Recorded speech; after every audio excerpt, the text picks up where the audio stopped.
Kararating mo lang ba sa USA gamit ang K1 Fiancé Visa at iniisip mo kung kailan ka dapat mag-a-apply para sa inyong Social Security Number o SSN? Dapat ka bang mag-apply bago magpakasal?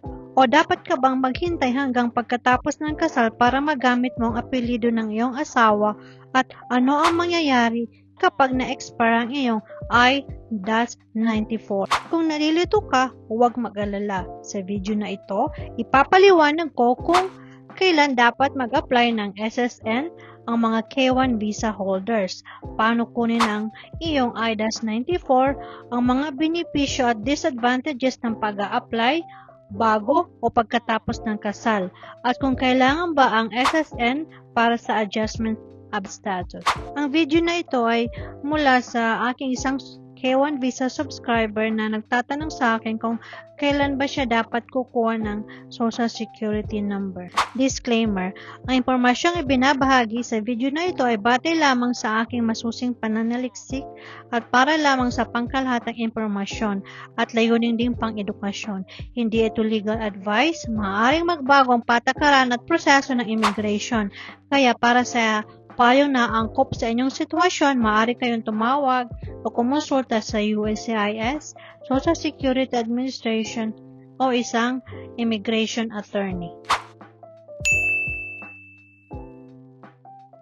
Ano ang Social Security Number? Ang Social Security Number o SSN ay isang natatanging identification number na ibinibigay ng Social Security Administration. Karaniwan itong kailangan para sa pagtatrabaho, pagbubukas ng bank account, pagbuo ng credit history, health insurance, pagkuha ng driver's license sa ilang estado dito sa USA, mga usaping may kinalaman sa buwis, iba't ibang serbisyo ng gobyerno at mga institusyong pinansyal, at kailangan din ito sa pagkuha ng state ID. Bagamat napakahalaga ng Social Security Number, mahalagang malaman ninyo na hindi ito kinakailangan upang makapagpakasal at hindi rin ito kinakailangan upang makapag-file ng adjustment of status para sa mga K1 Fiancé Visa. Kailan dapat mag-apply ng Social Security Number ang isang K1 visa holder? Hindi ko naman sinabi na pagkadating mo ng USA ay kagad mag-apply ng Social Security Number. Karamihan sa mga immigration experts ay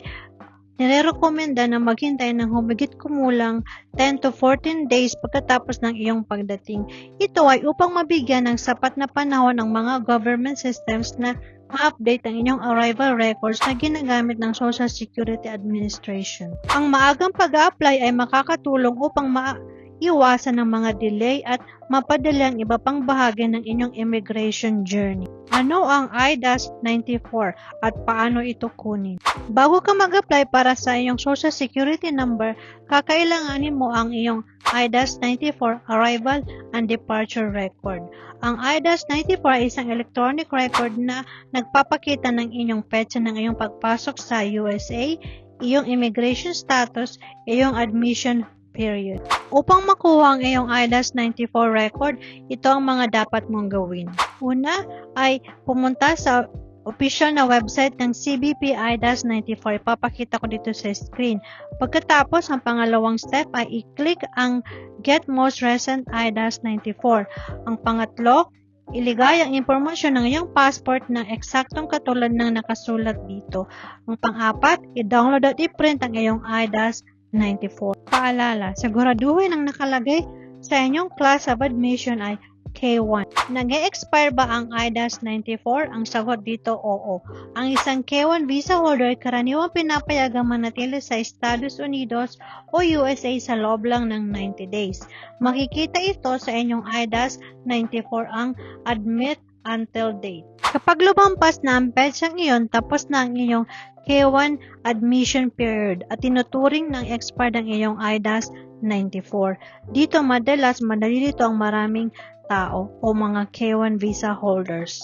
Ang pagpapakasal ay hindi nagpapahaba ng bisa ng iyong I-94.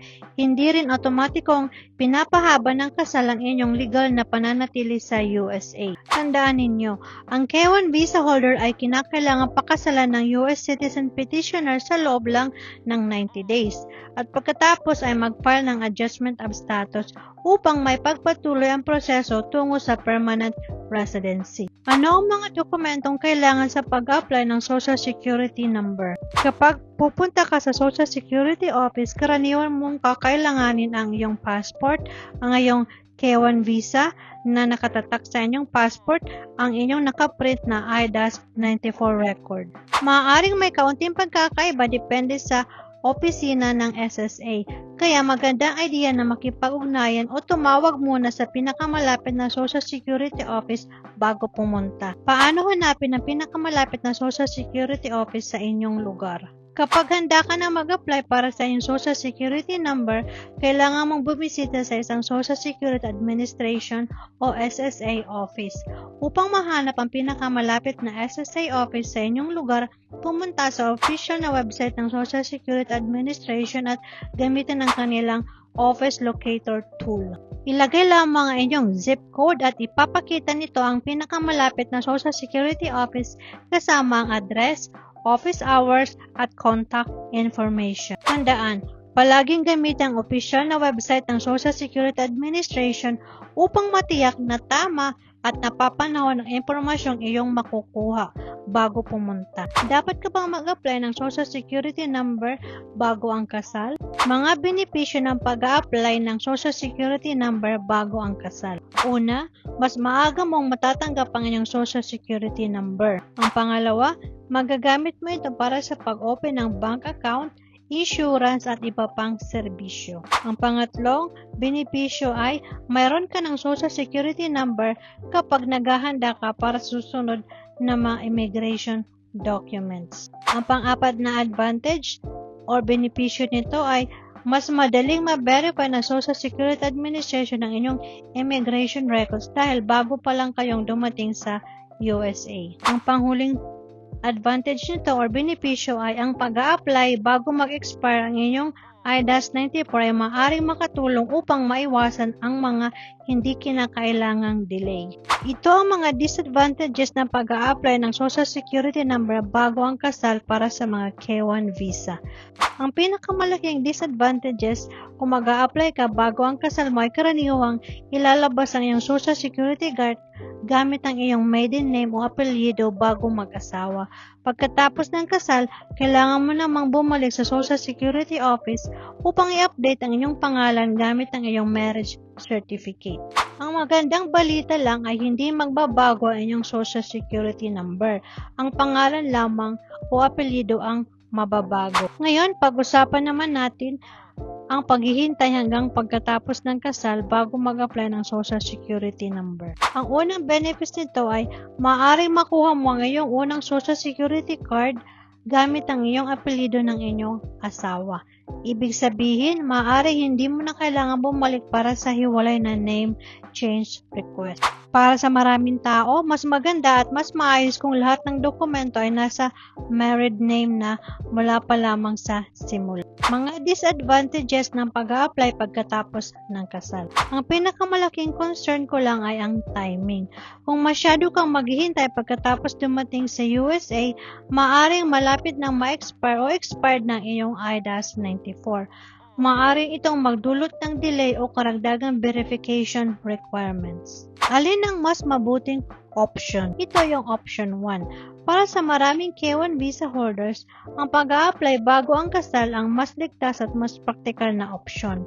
Mag-a-apply ng Social Security Number pagkatapos ma-update ang inyong records at kung maaari sa loob ng unang 30 to 60 days pagkatapos ng iyong pagdating dito sa USA. Ang pangalawang option naman ay ang pagkatapos ng iyong kasal saka ka lang mag-a-apply ng Social Security Number. Ang kailangan mo lang gawin ay bumalik sa Social Security Office, dala iyong certified marriage certificate at iba pang mga kailangan documents. upang ito ay ma-update ang inyong pangalan. Sa ganitong paraan, mas maaga mong makukuha ang inyong Social Security number at maaari mo pa rin makuha ang inyong Social Security card sa iyong married name sa susunod o pag ipinadala ito sa inyong mailbox. Kailangan ba ang Social Security number para sa adjustment of status? Ang sagot dito, hindi. Hindi kailangan ng Social Security number upang makapag-file ng adjustment of status. Maaari mo pa rin isumite ang inyong green card application package kahit wala pang Social Security number. Marami mga K-1 visa holders ang matagumpay na nakapag-file ng adjustment of status bago pa nila matanggap ang kanilang Social Security card. Sundin lamang ang mga tagbibili ng USCIS forms kung wala ka pang na-isyong Social Security number. Sana'y nakatulong ang video na ito sa pagsagot sa inyong mga katanungan tungkol sa pag-a-apply ng Social Security number para sa mga K-1 visa.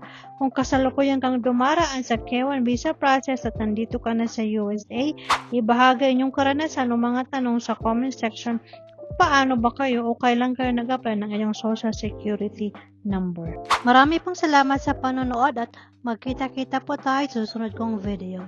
God bless.